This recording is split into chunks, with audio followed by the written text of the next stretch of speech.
So I figured one of the best ways to show you guys the Galaxy A52 5G would be to actually record with the Galaxy A52 5G. Right now I'm using the microphones that are built in on the A52 5G. I'll let you guys know if I switch to an external microphone, but this is, boop, right there. This is the camera, the 32 megapixel selfie camera. We're currently filming at 4K 30 frames per second, as you guys can see.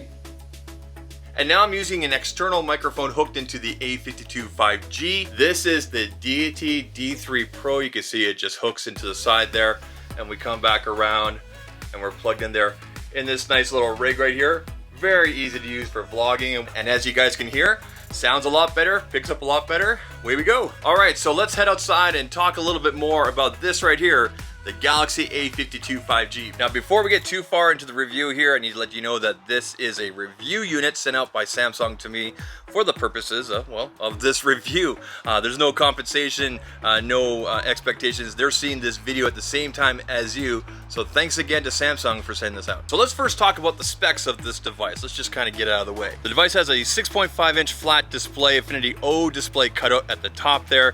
It is a 1080 panel running at 120 Hertz, but you can also put that down to 60 if you need to. It is Gorilla Glass 5 on the front there. It is a plastic back with a nice soft, kind of a cool touch.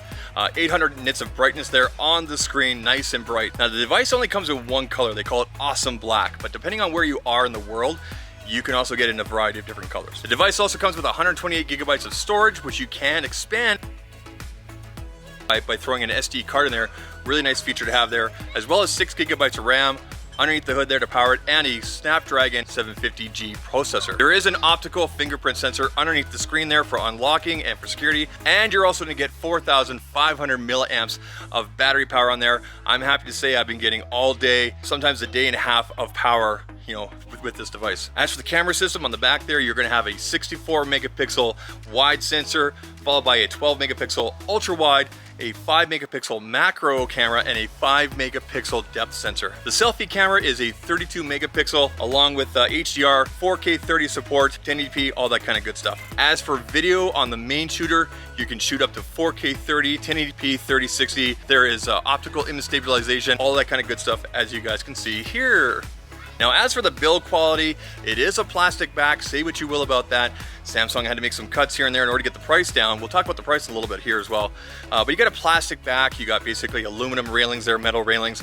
And like I said, Gorilla Glass 5 on the front there. It feels very solid, has a really good weight to it. The official weight is 189 grams. And overall, it just feels really solid for what it's supposed to be doing. As I mentioned before about the screen, it is a 1080p screen. 800 nits is the max brightness. I didn't have any problems with the brightness using it outside. The adaptive brightness seems to work very, very well. Of course, it does come with a 120 Hertz refresh, but you can also put down to 60 if you think you're having some battery problems. But like I said before, I've been getting about a day, day and a half out of it with the 120 Hertz refresh turned on. Overall, with the camera, I felt that it took great photos, but it is a little slow with processing. Night photos are not always great. Make sure you're introducing some sort of stabilization, like a tripod or propping the phone somewhere if you're taking night photos. And say what you will about macro lenses built into phones. There's a 5 megapixel macro camera on here, and I felt the results were quite nice. Just make sure you're introducing a lot of extra light for those things so that you are getting, you know, the proper photo. And of course, like I said before, introduce some stabilization for your macro photos. There are other fun features such as single take. Make sure you play around with that. It takes a bunch of different photos and video. Lots of fun little features like that built into the camera. Camera also has up to a 10x times zoom on there.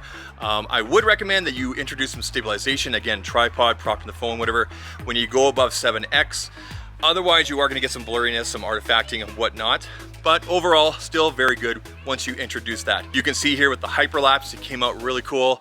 And you know, you can have a lot of fun with things like that. Samsung is committed to up to 3 years of updates. Stereo speakers sound great with Dolby Atmos. Overall, I did not experience any slowdowns, any stutters, anything like that. The device is snappy, it feels good, it's very solid, and overall just feels like a really, really good value. Let's talk about some of the things you should watch or caveats or something like that.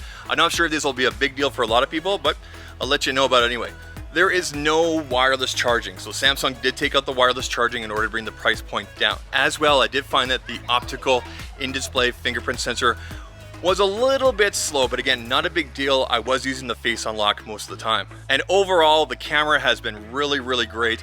as long as you're introducing stabilization or you have a lot of natural sunlight or whatnot, you will not be disappointed by the pictures that this camera takes with the main shooter on the back. So overall, I would say that the Samsung Galaxy A52 5G is a terrific buy. At the time of the recording of this video, this device, the A52 5G, is going for $499 directly through Samsung, but if you trade in an eligible device, you can actually get it down to $299, which is a phenomenal deal. So basically from $500 down to $300. So definitely try to take advantage of that. But at $300, this device is a complete steal and an awesome, awesome value. I almost forgot to tell you guys that it also comes with a 25-watt charger in the box. Yes, you get the power adapter in the box along with the cable. Samsung's giving you everything you need there inside the box. So that'll do it for my review of the Samsung Galaxy A52 5G. Let me know down in the comments if you have any more questions. If you guys enjoyed this content, make sure you guys hit the like button, hit that subscribe button, make sure you do all the YouTube things that you need to do to,